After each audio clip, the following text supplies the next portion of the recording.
మా భూములు ఇవ్వలేం, మా జీవితాలు నాశనం చేయవద్దు, నేవీ ఆయుధ డిపో పేరుతో బలవంతపు భూసేకరణ ఆపాలని డిమాండ్ చేస్తూ ఆంధ్రప్రదేశ్ రైతు సంఘం ఆధ్వర్యంలో కొయిలగూడెం మండలం బోడిగూడెం, మంగపతి దేవిపేట, బర్కెట్ నగర్, రేగులగుంట, ఓట్లగూడెం, త్రినాథపురం గ్రామాల రైతులు, రైతు కూలీలు, మహిళలు, ప్రజలు కొయిలగూడెంలో కదం తొక్కారు. మండల తహసీల్దార్ కార్యాలయాన్ని ముట్టడించారు. మా ప్రాణాలైనా ఇస్తాం గాని మా భూములు ఇవ్వలేము అంటూ మహా ధర్నా చేపట్టారు. భారీ స్థాయిలో నినాదాలతో హోరెత్తించారు.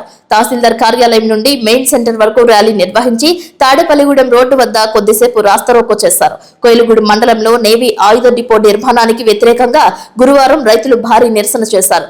పోలవరం, గోపాల్పురం నియోజకవర్గాలకు చెందిన రైతులు, రైతు కూలీలు, ప్రజలు పెద్ద సంఖ్యలో తరలివచ్చారు. బోడిగూడెం గ్రామం నుంచి కొయిలగూడెం వరకు సుమారు 6 కిలోమీటర్ల ర్యాలీ నిర్వహించారు. నేవీ ఆయుధ డిపో ఏర్పాటును తక్షణమే నిలిపివేయాలంటూ కేంద్ర ప్రభుత్వానికి వ్యతిరేకంగా నినాదాలు చేశారు. ఈ సందర్భంగా ఆంధ్రప్రదేశ్ రైతు సంఘం రాష్ట్ర సహాయ కార్యదర్శి కె శ్రీనివాస్ మాట్లాడుతూ 2013 భూసేకరణ చట్టానికి విరుద్ధంగా ప్రజా ప్రతినిధులు, అధికారులు వ్యవహరించడం అన్యాయమని అన్నారు. సిపిఐ జిల్లా కార్యదర్శి ఎం కృష్ణ చైతన్య సంఘీభావం ప్రకటిస్తూ మాట్లాడారు. జిలుగుమిల్లి మండలం వంకవారిగూడెంలో ఆయుధ డిపో నిర్మాణ భూసేకరణపై పెద్ద ఎత్తున గిరిజనులు, రైతులు, ప్రజలు ఉద్యమం సాగించాలని గుర్తు చేశారు. ప్రజల పోరాటానికి అండగా ఉంటామని చెప్పారు.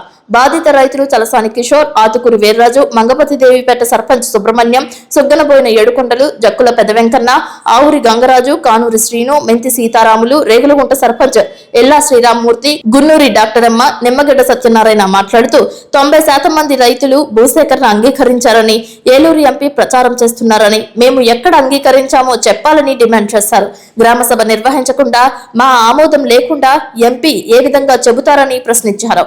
అనంతరం మండల తహసీల్దార్ కు వినతి పత్రం అందజేశారు. తహసీల్దార్ మాట్లాడుతూ బలవంతంగా భూసేకరణ చేయమని హామీ ఇవ్వడంతో ఆందోళన వివరించారు. ఈ రైతాంగ ఉద్యమానికి సిపిఎం మండల కార్యదర్శి శుక్లబోయిన రాంబాబు, సిపిఐ మండల కార్యదర్శి ఆంజనేయరాజు, ఏఐకేఎంఎస్ నాయకులు మడకం రామన్న సంఘీభావం ప్రకటించారు. ఈ కార్యక్రమంలో పెద్ద సంఖ్యలో రైతులు, రైతు కూలీలు, మహిళలు పాల్గొన్నారు. రైతులు అంగీకరించారు, మేము ఏర్పాటు చేస్తామని చెప్పేసి అంటా ఉన్నారు. కానీ ఈ ప్రాంతంలో నేవీ ఆయుధ డిపో ఏర్పాటు చేయడానికి ఇక్కడ రైతులు ఎవరు అంగీకరించడం లేదు, దానికి సంసిద్ధత తెలియజేయలేదని చెప్పే సందర్భంగా మేము తెలియజేస్తా ఉన్నాం. ఈ ప్రాంతంలో దాదాపు 1200 ఎకరాల భూమి సేకరణ చేయడం ద్వారా ఇక గ్రామాల ప్రజలు, రైతులకు ఉపాధి పోతుంది, గ్రామాలు నాశనం అవుతాయి, పంటలు నాశనం అవుతాయి.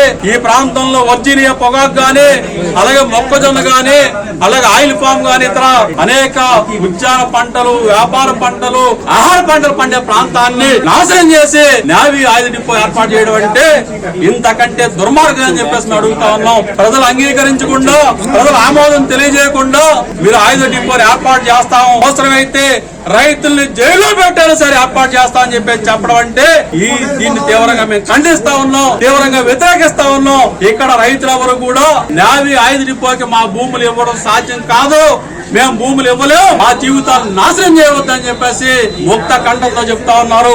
కాబట్టి ఇప్పటికైనా రాష్ట్ర ప్రభుత్వం స్పందించి నేవీ ఆయుధ డిపోని పేరుతోటి బలవంతపు భూసేకరణ చేయవద్దని చెప్పేసి ఇవాళ రైతు సంఘాలుగా, వామపక్షాలుగా, ఇవాళ ప్రజా సంఘాలుగా ఇవాళ మేము ప్రభుత్వాన్ని డిమాండ్ చేస్తా ఉన్నాం.